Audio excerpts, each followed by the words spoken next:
Movie की starting में हमें कोर्ट का सीन दिखाया जाता है। यहाँ पर हम एक बोडिल नाम की जज को देखते हैं। वो केस पर सुनवाई कर रही थी। यहाँ हमें पता चलता है कि उसकी लाइफस्टाइल में बहुत प्रेशर है। हम देखते हैं कि अपना काम खत्म करने के बाद वो वहाँ से जाने लगती है। अपने कलीग को बताती है कि इस वीकेंड पर वो घूमने के लिए जा रही है। पहले तो अपने बेटे को लेने के लिए जाती है। उसके बाद उसके हस्बैंड जहाँ पर काम करते थे वहां पर आए। हम उसके हस्बैंड को देखते हैं जिनका नाम था मिलान। दोनों फिर बात करते करते ड्राइव करते हैं तो मिलकर उनके फ्रेंड्स के पास गए। वो भी एक कपल था और उनका नाम था इजाबेल और लक। हमें पता चलता है कि इजाबेल और बोडिल ये दोनों मिलकर वीकेंड पर अकेले घूमने के लिए जा रहे थे। इजाबेल उसके हस्बैंड पर चीट करती थी। वीकेंड के नाम पर उसके मन में कुछ और ही चल रहा था। वो बोडिल को कहती है कि मैं तुम्हारे साथ नहीं रहूंगी, मेरे हस्बैंड का कॉल आ सकता है, इसी वजह से मेरा फोन तुम्हारे पास रखना, तुम अपना एंजॉय करो और मैं मेरा एंजॉय करूंगी। अगर फोन आता है तो बोडिल इजाबेल के हस्बैंड को बता सकती है कि वो उसी के साथ है, तो कोई भी प्रॉब्लम नहीं होगी। इसके बाद हम देखते हैं कि दोनों फिर अलग अलग हो जाते हैं। बोडिल अपनी आंट के घर पर चली जाती है और उसकी सिस्टर यारा भी थी। हमें पता चलता है कि उन दोनों सिस्टर्स में उतनी ज्यादा जमती नहीं थी। यारा कहती है कि मेरा कुछ सामान यहाँ पर था, वो लेकर मैं यहाँ से जा रही हूँ। वो फिर वहाँ से चली गई। इजाबेल एक होटल के कमरे में रहती है। वहाँ पर वो बहुत एंजॉय करती है। बोडिल की कॉन्फ्रेंस थी और वो वहाँ पर गए। वहाँ पर वो अपने और इजाबेल दोनों के मोबाइल से फोटो खींचकर मिलान और लक को भेज देती है ताकि उनको लगे कि वो साथ साथ है। यहाँ पर प्रेजेंटेशन शुरू होता है। वहाँ पर हमारा और एक मेन कैरेक्टर जिसका नाम था सैमुअल ये प्रेजेंटेशन दे रहा था। बोडिल उसकी प्रेजेंटेशन से काफी इम्प्रेस थी। जब वो प्रेजेंटेशन दे रहा था तो बीच बीच में बोडिल का फोन बजता है। इसे सैमुअल की नजर उस पर पड़ती है। प्रेजेंटेशन के बाद हम देखते हैं कि सैमुअल और बोडिल एक दूसरे से बात करने लग गए थे। दोनों के बीच में एक अच्छी बॉन्डिंग हो जाती है। इसके बाद वो दोनों बोट राइडिंग के लिए जाते हैं। बोडिल फिर उसे अपने घर पर लेकर गए। एक दूसरे के साथ वो इंटीमेट होते हैं और बहुत सारा टाइम अच्छे से स्पेंड करते हैं। दूसरी तरफ हम देखते हैं कि इजाबेल भी एक बार में जाती है और वहां पर एंजॉय कर रही थी। वहां पर एक आदमी को पैसे देती है। ये पैसे उसने किस लिए दिए थे इसका राज हमें मूवी में आगे पता चलेगा। दूसरी तरफ हम देखते हैं कि बोडिल अपने घर पर आने के बाद फिर से फोटोज क्लिक करती है। अपने हस्बैंड मिलान और लक को भेज देती है। अगली सुबह हम देखते हैं कि बोडिल को लक का कॉल आता है। बोडिल ने फोन उठाया और लक को कहती है कि इजाबेल नहाने के लिए गई है।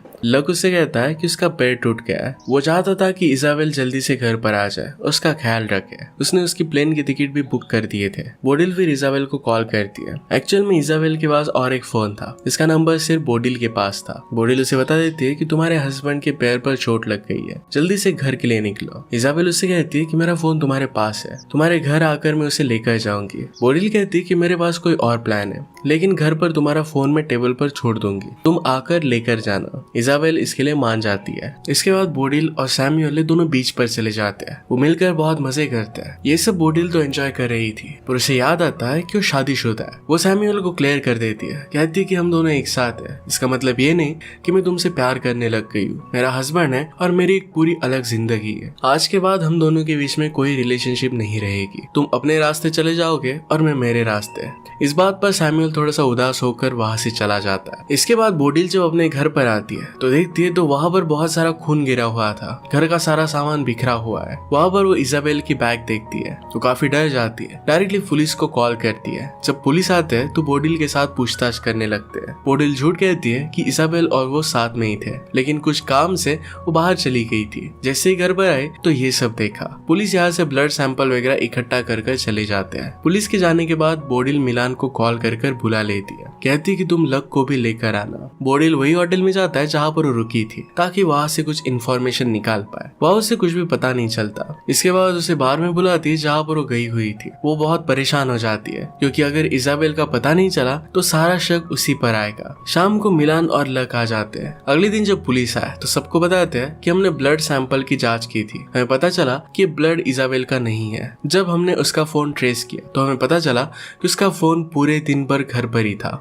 यहाँ पर बोडिल कहती है कि हम दोनों का फोन एक ही जगह पर था। मैं अपने फ्रेंड सैमुअल के साथ घूमने के लिए गई थी। आप अगर चाहो तो उससे पूछ सकते हो। इस सब में मेरा कुछ हाथ नहीं है। यहाँ पर अभी भी बोडिल ने सच्चाई पता ही नहीं थी। थोड़ी देर बाद अपने हस्बैंड को सच्चाई बता देती है कि इजाबेल होटल में रुकी थी। अगले दिन बोडिल को कॉल आता है और वो सब लोग पुलिस स्टेशन पहुंच जाते हैं। पुलिस उन्हें बताती है कि उन्हें कातिल का फोन मिला है। उसके फोन में एक फोटो थी, इसमें इजाबेल की डेड बॉडी है। डेड बॉडी को देखकर ऐसा लगता है कि किसी ने उसके गले पर एक वायर लगाकर उसे मार दिया हो। कातिल ने किसी को डार्क वेब वेब पर मैसेज किया था और कहा था कि मेरा काम हो गया। यहाँ पर पुलिस को शक है कि किसी आदमी ने इजाबेल को मारने की साजिश की है। उसका यूजर नाम था ज़ैटकिन। ये सारे मैसेजेस डार्क वेब पर हुए थे और इसी वजह से पुलिस उसे ट्रैक नहीं कर पाती। नेक्स्ट सीन में हम लक को देखते हैं जो काफी दुखी हो गया था। अगले दिन पुलिस बोडिल को कहती है कि हमने सैमुअल से बात की थी और उसने आपको पहचानने से मना कर दिया है। इससे पुलिस का बोडिल के खिलाफ शक और भी गहरा होने लगता है। सब सुनकर बोडिल बहुत ही ज्यादा परेशान हो जाती है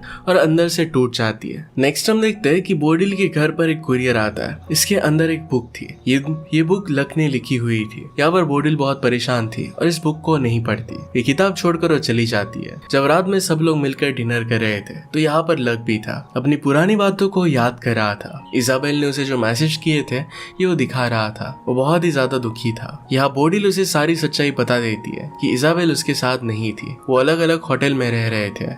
अगले सीन में हम देखते हैं कि बोडिल ने न्यू लॉयर हायर किया था। वो लॉयर को सारी सच्चाई बता देती है। वहाँ पर लॉयर उसे कहता है, देखो अगर तुमने अपना बयान बदला तो पुलिस तुम पर ही शक करेगी और झूठी गवाही देने के केस में तुम्हें जेल में डाल देगी। पर इस बार बोडिल ने डिसाइड कर लिया था कि पुलिस को सब कुछ सच सच वो बता देगी और ऐसा ही करती है। पुलिस ऑफिसर ये सुनकर काफी गुस्सा हो जाती है। पुलिस उसे कहती है कि हमारा सारा शक अब तुम पर ही है। क्या तुम्हें पता है कि अपना बयान बदलना कानूनी जुर्म है? बोडिल कहती है कि मैंने जो भी कहा ये सब कुछ सच है। रात को जब बोडिल सो रही थी तो वहाँ पर लक आ जाता है। उसे कहता है कि तुम अफेयर करती हो और खुद के जुर्म छुपाने के लिए मेरी वाइफ को बदनाम कर रही हो। लक बहुत ही दुखी था। वो कहता है कि मैं मेरी वाइफ से बहुत प्यार करता था और इसकी जाने की वजह सिर्फ तुम हो। बोडिल बहुत डर जाती है लेकिन मिलान उसे लेकर जाता है। वो उसे कहता है कि लक अपनी सही हालत में नहीं है। वो बहुत ज्यादा दुखी है। वो जो भी कह रहा है इसे दिल पर मत लेना। वो धीरे धीरे ठीक हो जाएगा। अगले दिन इंटरनेट पर वो सर्च करती है कि सैमुअल कहाँ पर पढ़ाता है। एड्रेस मिलने के बाद वो सैमुअल को मिलने के लिए गई। उससे पूछती है आखिर में तुमने ऐसा किया क्यों? अपने बयान को तुमने बदल क्यों दिया? तुम्हारे बयान की वजह से बुरी तरीके से मैं फंस चुकी हूँ। सैमुअल ने कहा कि तुमने ही कहा था कि बाद में हम दोनों एक दूसरे के साथ नहीं है। जैसा तुमने कहा था मैंने वैसा ही किया। अगर तुम चाहो तो मैं पुलिस को सच सच बता सकता हूँ। इतने में वहाँ पर बोडिल के पास पुलिस का कॉल आता है। जब बोडिल पुलिस के पास पहुंचती है तो पुलिस उसे एक वीडियो दिखाती है। वीडियो के अंदर हमें पता चलता है कि इजाबेल और एक लड़की है। दोनों आपस में इंटीमेट हो रहे थे।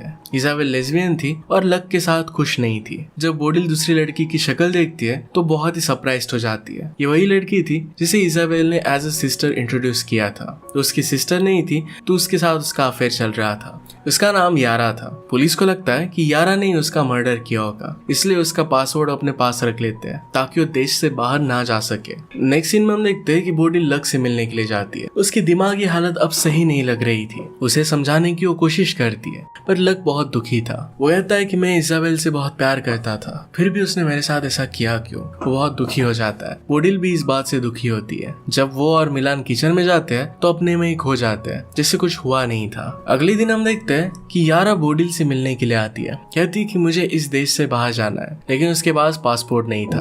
बोडिल को एक डिवाइस देती है। किसी को बेहोश करने के लिए इसका यूज कर सकती है। बोडिल ने पूछा कि मुझे इस डिवाइस की जरूरत क्या है। यारा उसे कहती है कि जिस घर में मर्डर हुआ था ये घर तुम्हारा है। शायद इजाबेल को नहीं तो तुम्हें मारने के लिए कोई आया होगा।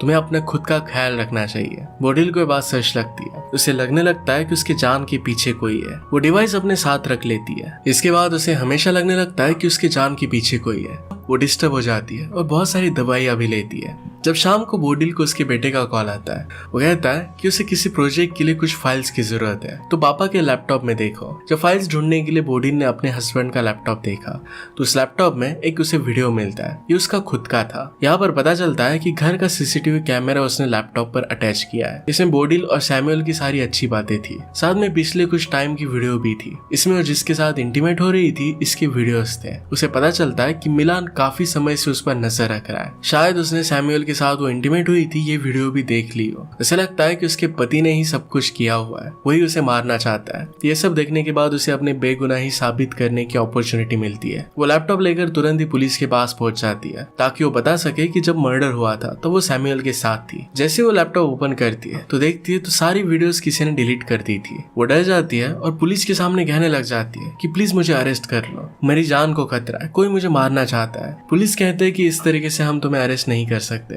उसे वहां से जाने के लिए कहते हैं। बोडिल फिर अपने घर नहीं तो सैमुअल के घर पर जाती है। सैमुअल उसे शांत करता है। वो सैमुअल का घर देखने लग गई तो उसे पता चलता है कि सैमुअल के घर पर एक पियानो है। पियानो का एक वायर टूटा हुआ था। इजाबेल की डेथ भी वायर की मदद से की गई थी। इजाबेल बहुत ज्यादा डर जाती है। उसे लगता है कि सैमुअल ने शायद बोडिल को मारा होगा। वो डर कर तुरंत वहां से चली जाती है। वहां उसे सैमुअल के घर के बाहर मिलान मिल जाता है। मिलान उसे कहता है कि तुम किसी के साथ भी रिलेशनशिप रखो, मुझे इससे अब कुछ भी फर्क नहीं पड़ता। इसके बाद वो घर पर आता है। बोडिल बहुत ही स्ट्रेस में थी। अभी भी उसे लगता है कि उसका हस्बैंड ही मर्डरर है। मिलान उसका स्ट्रेस दूर करने के लिए उसे नींद की गोली देता है, लेकिन बोडिल इसको नहीं लेती। चालाकी से अपने मुंह में रखती है और मिलान के जाने के बाद इसे निकाल लेती है। अभी तक उसे किसी पर भी भरोसा नहीं था। उसे लग रहा था कि उसका हस्बैंड गोली देकर उसे मार डालना चाहता है। जैसे ही वो बाहर आती है तो देखती है कि लक ने बहुत सारी नींद की गोलियां ली थी। उसे लगता है कि उसके पति ने ही लक को मारने की कोशिश की है। बोडिल फिर यारा ने उसे जो डिवाइस दिया था इसकी मदद से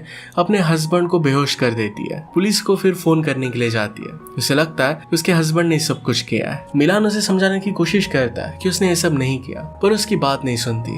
उसे वहां पर एक बुक मिलती है जो लक ने लिखी थी। लक अपनी किताब जैड के नाम से लिखता था। बोडिल को याद आता है कि जिस यूजर ने डार्क वेब पर किसी को मारने का कॉन्ट्रैक्ट दिया था उसका यूजर नेम जैड की नहीं था। इसका मतलब है लक ने ही सब कुछ किया है। तभी वहां पर लक आ गया। वो बोडिल से कहता है मेरी बीवी की जगह पर तुम वहां पर होनी चाहिए थी। जो भी हुआ उसकी जिम्मेदार सिर्फ तुम ही हो। मैं तुम्हें नहीं छोड़ूंगा। लक उसे मारना चाहता था ताकि उसे लग रहा था कि वही इजाबेल को भड़का रही है। बोडिल मौका देखकर वहां से भाग जाती है। लक उसका पीछा करने लगता है। बोडिल भागते भागते समुद्र के किनारे भागने की कोशिश करती है। लक को तैरना नहीं आता था, फिर भी वो पानी में डुबकी लगा देता है। इसका फायदा बोडिल उठा लेती है और पानी में डुबा कर मार देती है। जब यहाँ पर पुलिस आती है तो सब कुछ सच्चाई उन्हें बता देती है। पुलिस उसे कहती है कि जो कॉन्ट्रैक्ट किलर था वो देश छोड़कर भाग चुका है। ये सब लक नहीं किया था। पुलिस फिर यारा का पासपोर्ट भी बोडिल को दे देते हैं। वो बोडिल को कुछ भी चार्ज नहीं करते क्योंकि उसने ये सब सेल्फ डिफेंस में ही किया था। हम देखते हैं कि मिलान बोडिल से बहुत गुस्सा था। वो अपने बेटे के पास अपने घर में रहने के लिए चला जाता है। उसने बोडिल को अब छोड़ दिया था।